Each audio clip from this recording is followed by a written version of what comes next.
50 Cent. For 21 years I've been sober, slinging dope and crack. 1 year I've been down with rap, son, and I fucking relapse. Hydro and hash, I'm twisting the cash, I'm getting it. Crystal, I'm sipping it. Hot shit, I'm spitting it. Alright.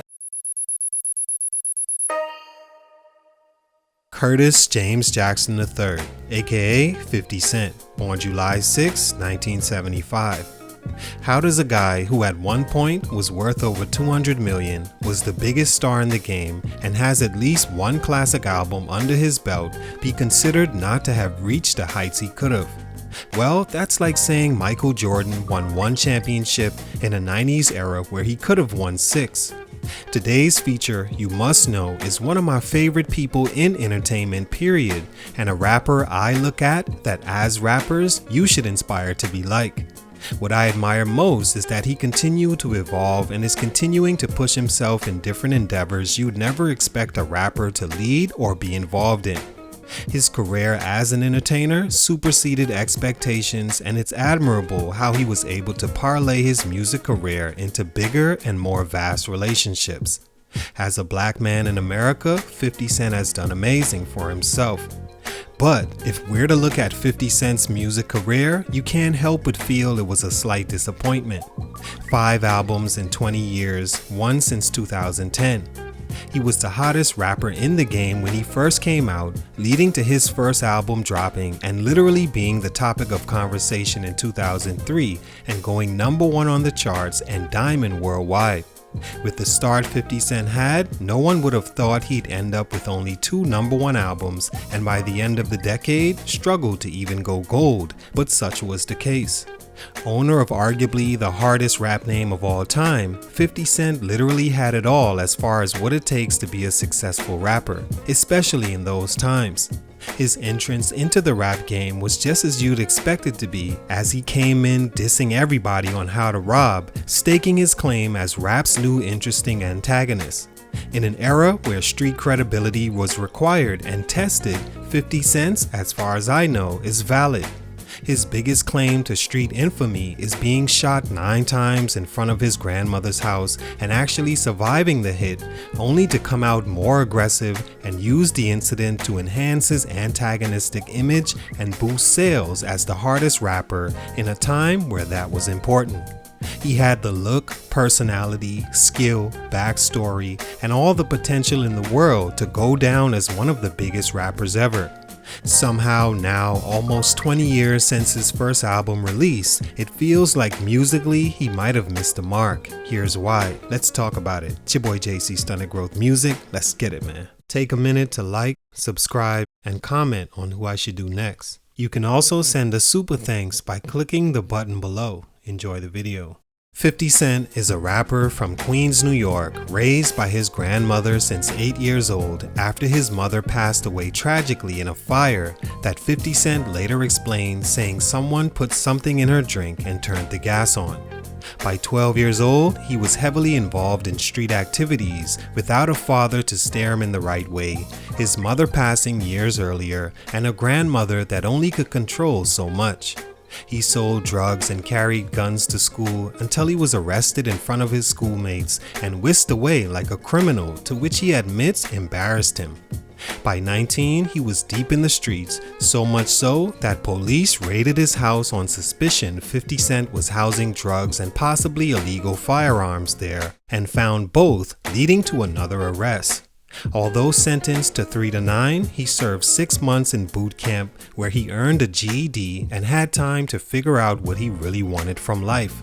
He decided to take rap more serious, choosing the name 50 Cent after infamous Brooklyn street runner Kelvin Martin, known as a stick-up kid all over New York that would do anything to survive.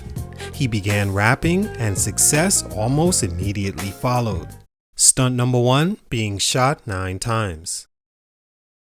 By 1996, at 21, he meets Jam Master Jay, one of his biggest influences in music, who taught him how to write raps correctly, specifically hooks, and allowed him studio time to work on what was supposed to be his debut album called Power of a Dollar, scheduled for release in 2000. That year, he was shot 9 times, supposedly an orchestrated hit right in front of his home, set up by Supreme McGriff, a local street hustler 50 Cent infuriated when his song Ghetto Quran leaked early 2000, detailing the life of Supreme and his cohorts. He was scheduled to shoot a video with Destiny's Child in 2 days that would have been a springboard to 50 Cent's career and wouldn't have seen him drop from his label Columbia Records. 50 was shot all over the body, but most notably in his left cheek that slightly changed his voice, knocked his tooth out, and left a lifelong scar in its place.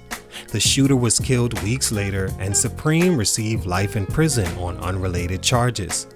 Had 50 Cent not been shot at the time, who knows what that Destiny's Child feature would have done to jumpstart his career in music, and most importantly, who knows what direction his music may have taken if he was allowed to enter the game smoothly and at the fast pace he was about to, already doing songs with the hottest R&B group in the game and a song How to Rob Out that was playing from every car on the streets and got the attention of rappers like Jay-Z, Nas, Big Pun, and DMX. Some argue that the shooting actually enhanced 50 Cent's career, making him that much more infamous for having survived the attack, giving him the street cred he needed to build his music career stronger, and now a compelling story behind his success. It also gave him an edge and chip on his shoulder that improved his work ethic and focus on music.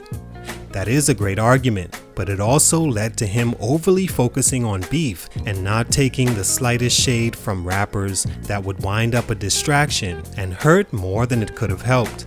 The beef resulting in the shooting also got him blackballed in the industry, causing him to have to go to Canada to record music because no one would work with him in New York, except of course Jam Master Jay. Stunt number 2, too much beef.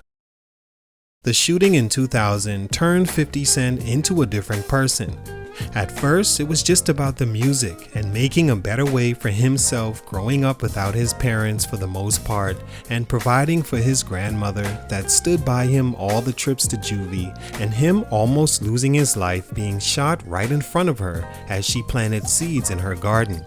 After surviving, I think 50 felt a bit invincible, or at least now that was the persona his character would take on in music, business, and to some extent the streets. Because of the beef between he and Supreme, 50 Cent moved out the country as mentioned, but returned with over 30 songs and 2 mixtapes, which would later go down as classic mixtapes Guess Who's Back and 50 Cent is the Future. Eminem would receive the Guess Who's Back mixtape through 50's attorney and fly him out to LA to meet he and Dr. Dre. They signed him to a deal worth over $1 million and 50 Cent took off. Anticipation was building rapidly for 50 Cent, who played the role of gangster that survived a murder attempt on his life and now back to exact revenge as the toughest guy in music pretty well. Again, in a time where being the toughest rapper with the most authentic street rep was the most attractive thing.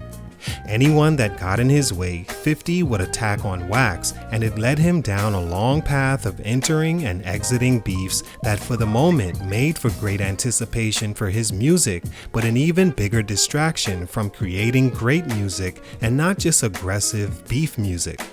Most of the distractions stem from a beef he began with Ja Rule back in 2000 after seeing Ja Rule come to the hood to shoot a music video and receive more love than 50 imagined, making him envy Ja and made him a target for 50 Cent.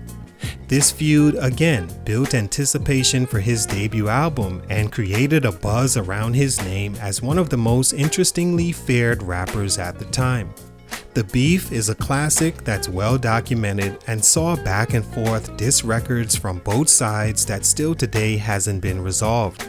Most hip-hop fans credit 50 Cent for essentially ending Ja Rule's career in the process of this beef. After the victory, 50 got involved in beef with Fat Joe, Jadakiss, Rick Ross that eventually costed him reportedly $7 million in fees because of the use of an X-rated video of Rick Ross's baby mother he released and was sued for. Cameron, and even The Game, which resulted in the loss of his biggest G-Unit artist. Beef was a gift and a curse for 50. But it was a bigger distraction and his music making ability was tarnished because of it, leading to his second album being regarded as just okay and everything else after even more mediocre. Stunt number 3 got rich and stopped trying. Musically, that is. After using beef to his advantage and becoming wildly successful because of it, 50 Cent began his involvement in everything outside his music. Vitamin water, which he allegedly made off with 150 million, effin' vodka, H&H Imports, who made his sleek headphones, Reebok early in his career, G-Unit clothing, books, boxing promotion, fragrances, and films, which right now he's one of the hottest names due to his Power series on Stars, and others he's either played in or wrote and directed. To name a few, these all led to another form of distraction for 50 Cent, but in a good way.